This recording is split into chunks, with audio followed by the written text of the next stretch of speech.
दोस्तों, आप सुनना शुरू कर चुके हैं जज्बातों का जहां वेद जावेद अख्तर। और आज मैं आपके सामने लेकर आया हूं शर्लक होम्स की बहुत ही सनसनीखेज कहानी मृत्यु बीज। तो आइए इस कहानी को जल्दी से सुनते हैं। और हाँ, चैनल को तो सब्सक्राइब कर ही लिया होगा और अभी तक नहीं किया है तो जल्दी से कर लीजिए, जिससे आपको आने वाली कहानी आसानी से मिल पाए। तो चलिए जल्दी से कहानी शुरू करते हैं।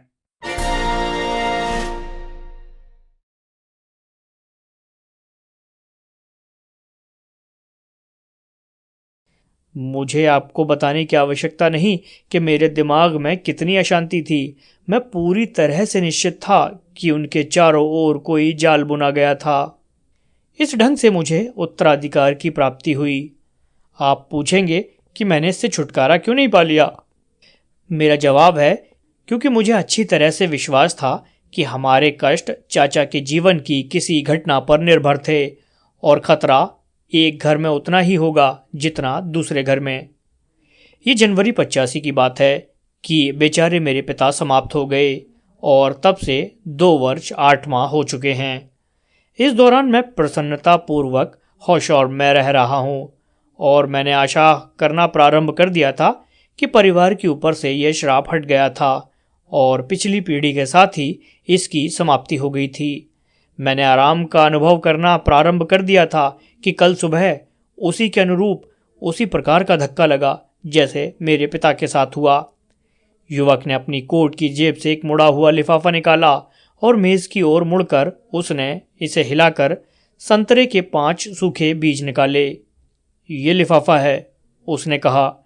डाक चिन्ह लंदन का है, पूर्वी प्रभाग। अंदर वही शब्द हैं जो मेरे पिता के अंतिम संदेश में थे, के। और फिर कागज सूर घड़ी पर रख दो। तुमने क्या किया?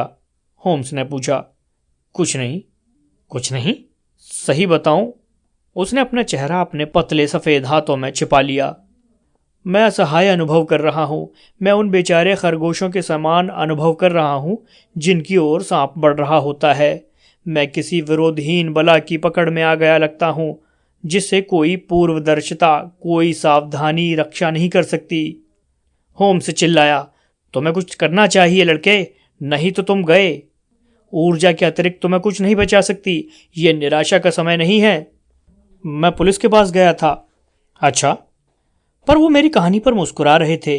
मुझे भरोसा है कि इंस्पेक्टर के विचार में सारे पत्र किसी के द्वारा किया गया एक मजाक है और मेरे रिश्तेदारों की मौत दुर्घटनावश थी, जैसा कि निर्णायक मंडल ने कहा था, और चेतावनियों से उसका कोई संबंध न था।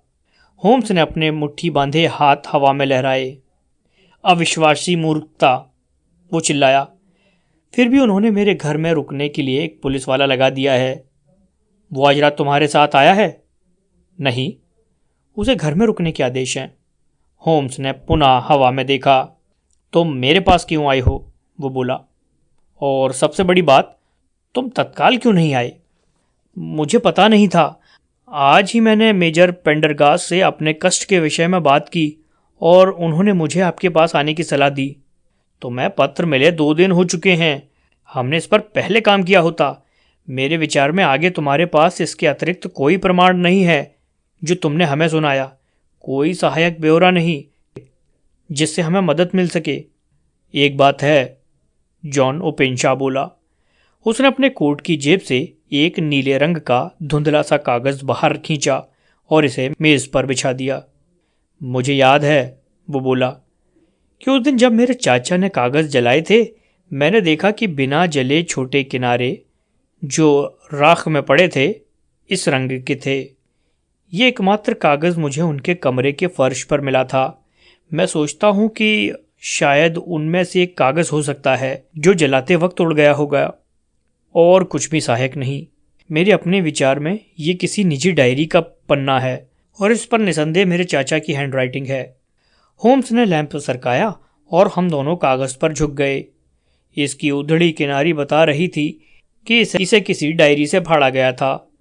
इस पर मार्च 1969 लिखा था। नीचे ये उलझनपूर्ण विवरण।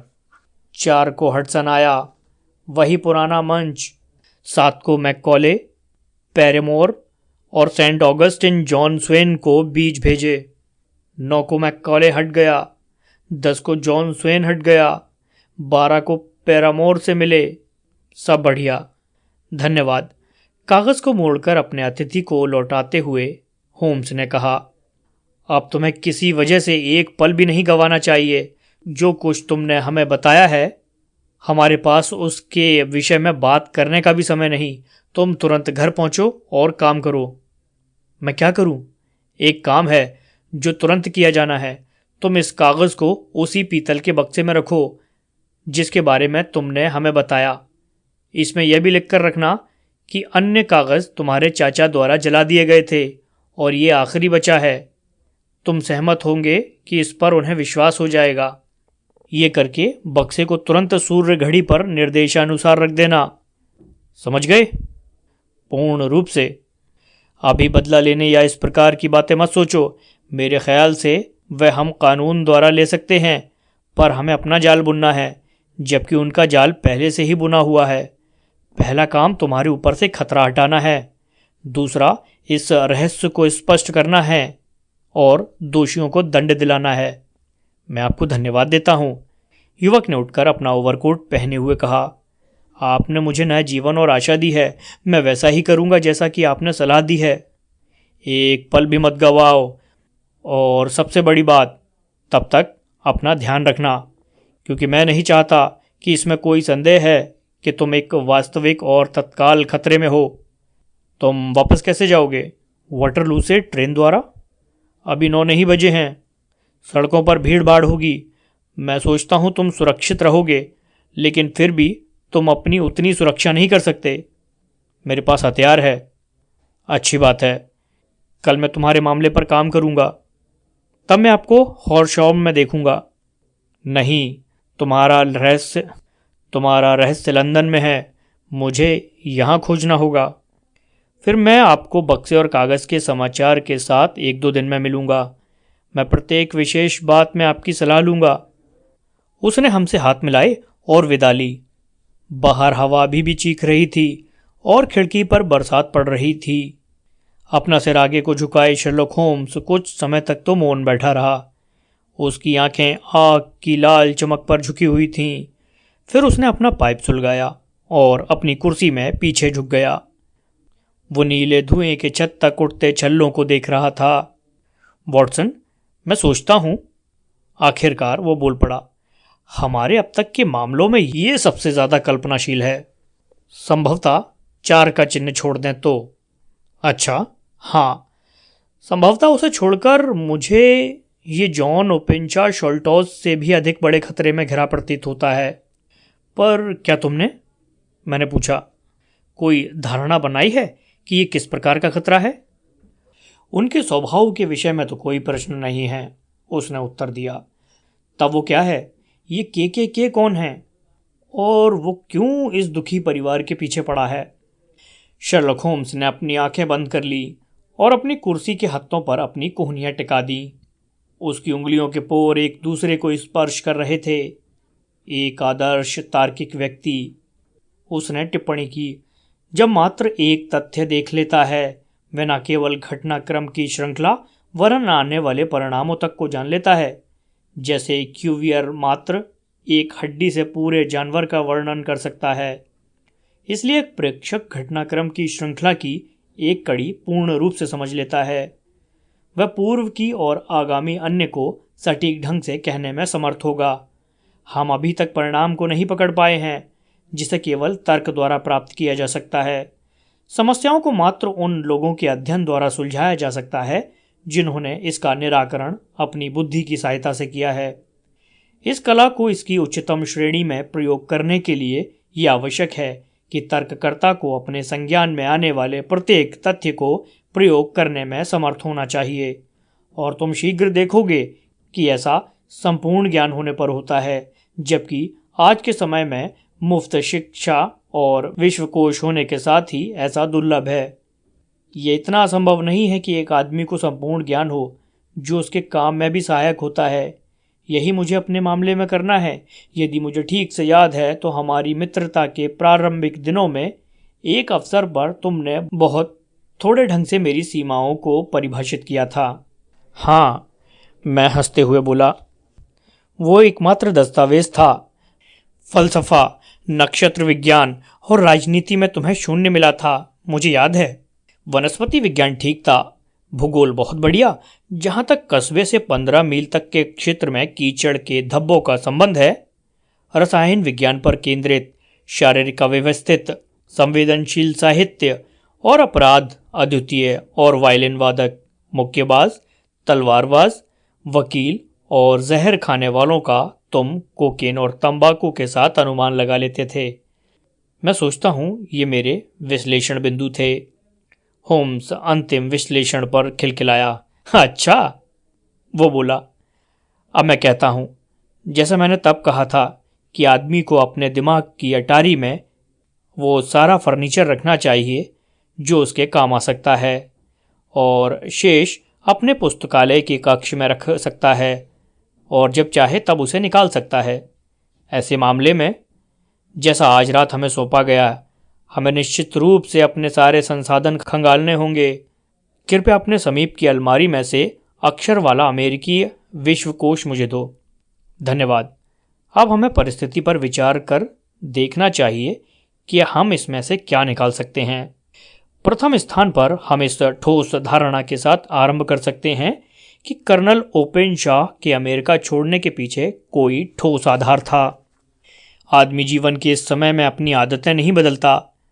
इस तरह फ्लोरिडा की आकर्षक जलवायु को अंग्रेजी प्रांतीय कस्बे के एकांकी जीवन में परिवर्तित करना, इंग्लैंड में उसके प्रति एकांकीपन की चाहत बताती है कि उसे किसी वस्तु या व्यक्ति से भय था। इसलिए हम एक कार्यकारी सिद्धांत के रूप में परिकल्पना कर सकते हैं कि इस किसी वस्तु या व्यक्ति के भय ने उससे अमेरिका छुड़वा दिया। ये क्या था जिसका उसे डर था? इसके विषय में हम उन भयंकर पत्रों से अनुमान लगा सकते हैं जो स्वयं उसे और उसके आने वाले लोगों को मिले थे। क्या तुम उन पत्रों के डाक चिन्हों के विषय में बताओगे? पहला पौंडीचेरी से था, दूसरा डुंडी और तीसरा लंदन से। पूर्वी लंदन से। इससे तुम क्या अनुमान लगाते हो? ये सभी बंदरगाह हैं। ये कि लेखक जहाज पर था। बहुत अच्छा। अब हमारे पास एक भेद है, निसंदेह संभावना, ठोस संभावना, ये कि लेखक एक जहाज पर सवार था। अब हमें दूसरे बिंदु पर विचार करना चाहिए। पौंडीचेरी वाले मामले में धमकी मिलने और इसके पूरा होने में 7 सप्ताह का अंतर है। हुंडी के मामले में मात्र 3 या 4 दिन का। क्या इससे कुछ पता लगता है? एक लंबी यात्रा करनी थी, किंतु पत्र को भी तो लंबी दूरी के तय करनी थी। तब मैं बिंदु नहीं पकड़ पा रहा। कम से कम ये अवधारणा तो है कि जिस यान में एक या अधिक आदमी थे, एक यात्रा पर निकला जहाज था। ऐसा लगता है कि अपने मिशन की शुरुआत करने से पूर्व वो सदैव चेतावनी देते थे। तुमने देखा कि डुंडी से चेतावनी आने के बाद कितना शीघ्र काम हुआ। यदि वह स्टीमर से पौंडीचेरी आए होते, वह तभी पहुंचते जब उनका पत्र पहुंचा था। किंतु जैसा तथ्य है कि 7 सप्ताह का अंतर था, मैं सोचता हूं कि ये 7 सप्ताह का अंतर डाक लाने वाली नाव और उस यान के पहुंचने के मध्य था जिससे लेखक आया था। ये संभव है। और अब तुम इस नए मामले में घातक शीघ्रता देख रहे हो। तभी मैंने युवा ओपेनशाह से सावधान रहने का आग्रह किया था। प्रहार सदैव उस अंत समय में हुआ है जितना प्रेषक को दूरी तय करने में लगता है, पर यह लंदन से आया था, इसलिए हम देरी नहीं कर सकते। हे भगवान, मैं चिल्लाया। ओपेनशाह के पास जो कागज थे वो खासतौर पर जहाज के व्यक्ति या व्यक्तियों के लिए अति महत्वपूर्ण हैं।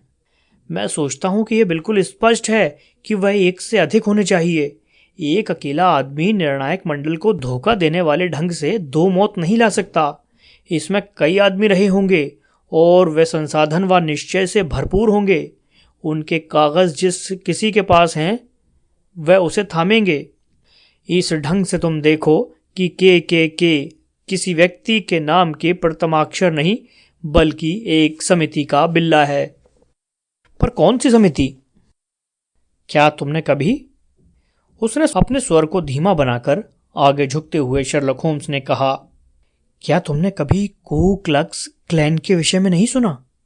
कभी नहीं। होम्स ने अपने घुटनों पर रखी पुस्तक के पन्ने पलटे।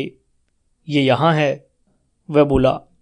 कू क्लक्स क्लैन, ये खतरनाक जासूसी समिति युद्ध के बाद दक्षिण राज्य के कुछ पूर्व योद्धाओं द्वारा बनाई गई थी और देश के विभिन्न भागों में शीघ्र ही इसकी स्थानीय शाखाएं बन गईं, विशेषकर टेनेसी, लुइसियाना, कैरोलिना, जॉर्जिया और फ्लोरिडा में। इसकी ताकत राजनीतिक उद्देश्यों, विशेषकर काले मतदाताओं को डराकर आतंकित करने और इसके विरोधी विचार वालों की हत्या करने या उन्हें देश से बाहर निकालने में प्रयोग की जाती थी। हिंसा से पूर्व चिन्हित व्यक्ति को एक कल्पनाशील किंतु जानी पहचानी आकृति द्वारा चेतावनी दी जाती थी। कुछ हिस्सों में ओक की पत्तियों की टहनी तो अन्य में खरबूजे तथा संतरे के बीज।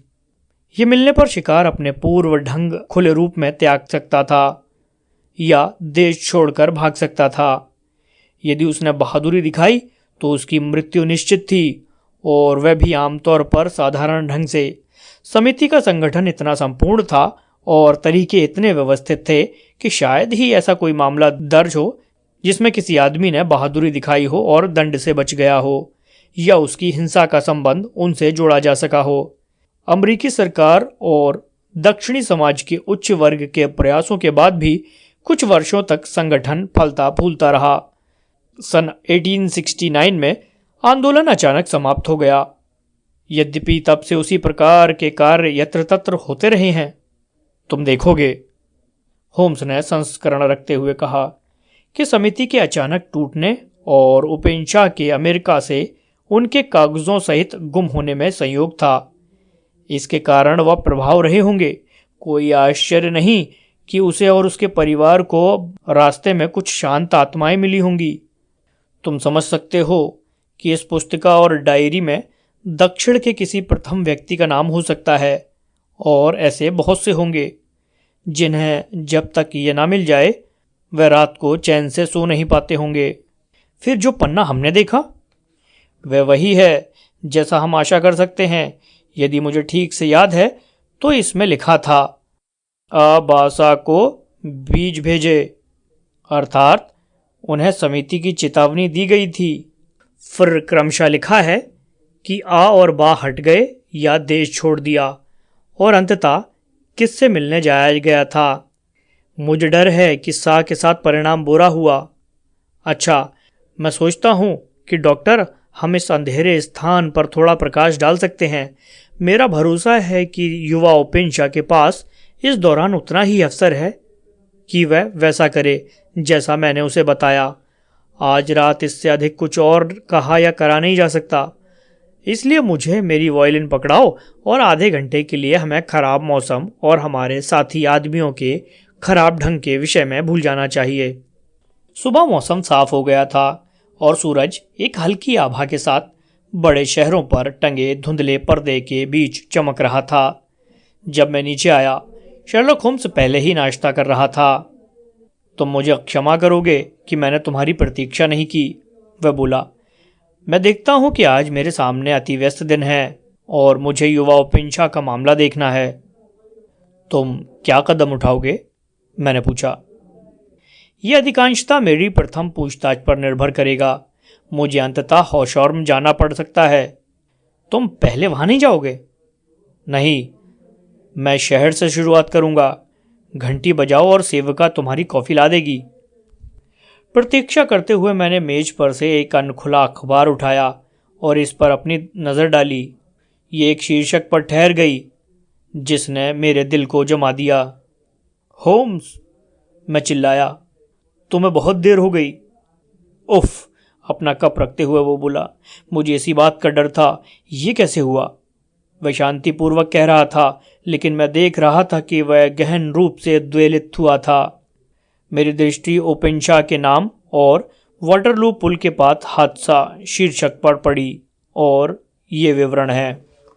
गत रात्रि 9 और 10 के बीच एच प्रभाग का पुलिस सिपाही कुक, जो वाटरलू पुल के समीप गश्त कर रहा था, उसने सहायता के लिए चीख और पानी में छपाका सुना। रात बहुत अंधेरी और तूफानी थी, इसलिए बहुत से राहगीरों की सहायता के बावजूद बचाव का प्रयास संभव नहीं था। हालांकि चेतावनी दे दी गई थी और जलीय पुलिस की सहायता से अंततः शव मिल गया था। ये एक युवा सज्जन की लाश थी जिसका नाम उसकी जेब से मिले लिफाफे के अनुसार जॉन ओपेंशा था और उसका निवास हॉर्शॉम के समीप है। ऐसा अंदाजा लगाया जा रहा है कि वह वाटरलू स्टेशन से अंतिम ट्रेन पकड़ने की जल्दी में था और अपनी जल्दी और गहन अंधकार के कारण वो अपना रास्ता भटक गया और नाव रुकने के छोटे से किनारे पर जा पहुंचा। शव पर किसी हिंसा के चिन्ह प्रदर्शित नहीं है और कोई संदेह नहीं कि मृतक एक दुर्भाग्यपूर्ण दुर्घटना का शिकार हो गया। हम कुछ पल तक मौन बैठे रहे। होम्स बहुत अवसादग्रस्त और हिला हुआ था। मैंने उसे पहले ऐसा कभी नहीं देखा। इससे मेरा अभिमान आहत हुआ है वॉटसन, अंततः वो बोला। ये निसंदेह बुरी बात है, पर इससे मेरे अभियान को ठेस पहुंची है। अब ये मेरा व्यक्तिगत मामला हो गया है और यदि ईश्वर मुझे शक्ति दे मैं इस ग्रोह पर हाथ डालूंगा। वह मेरे पास सहायता के लिए आया और मैंने उसे मृत्यु की ओर भेज दिया। वह अपनी कुर्सी से उछला और बेचैनी से कमरे में टहलने लगा। उसके गालों पर लालिमा थी और वह घबराहट में अपने लंबे पतले हाथों को कभी एक दूसरे से पकड़ता तो कभी छोड़ता। वो चालाक शैतान है, अंततः चिल्लाया। उन्होंने वहां कैसे उसे फांस लिया? किनारा स्टेशन के सीधे रास्ते में नहीं है। पुल पर भी निसंदेह ऐसी रात में भी भारी भीड़ थी जो उनके उद्देश्य में बाधा थी। अच्छा वॉटसन, देखते हैं कि अंत में कौन जीतता है। अब मैं बाहर जा रहा हूं। पुलिस के पास? नहीं, मैं स्वयं अपनी पुलिस होऊंगा। जब मैं जाल बुन चुकूंगा वो मक्खियां पकड़ सकते हैं, पर पहले नहीं।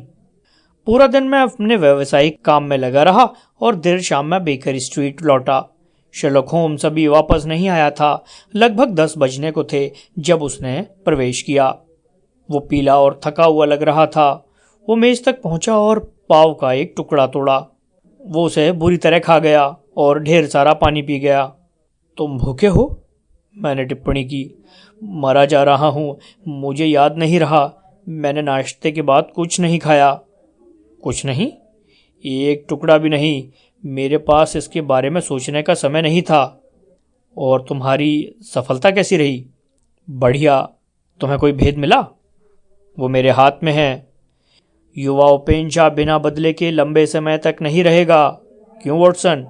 हमें उनका शैतानी निशान उन्हीं पर लगा देना चाहिए। ये अच्छी तरह सोच लिया गया है। क्या मतलब है तुम्हारा? उसने अलमारी से एक संतरा निकाला और इसकी फांक करी और उन्हें निचोड़कर मेज पर इसके बीज निकाल दिए।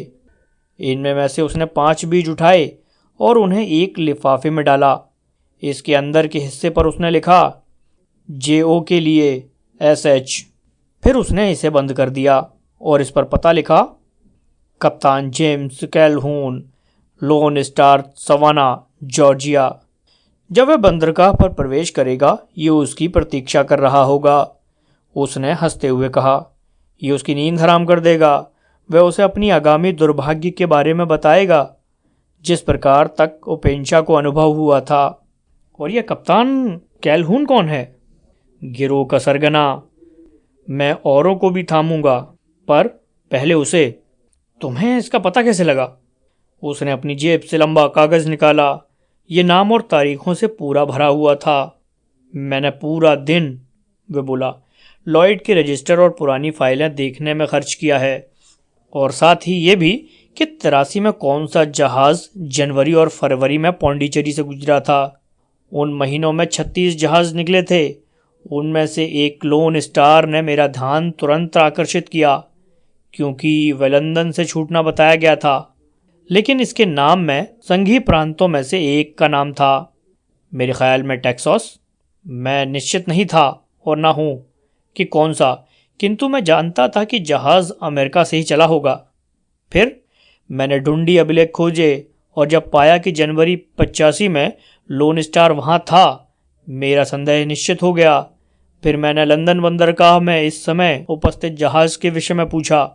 हाँ, लोन स्टार यहाँ गत सप्ताह पहुँचा था।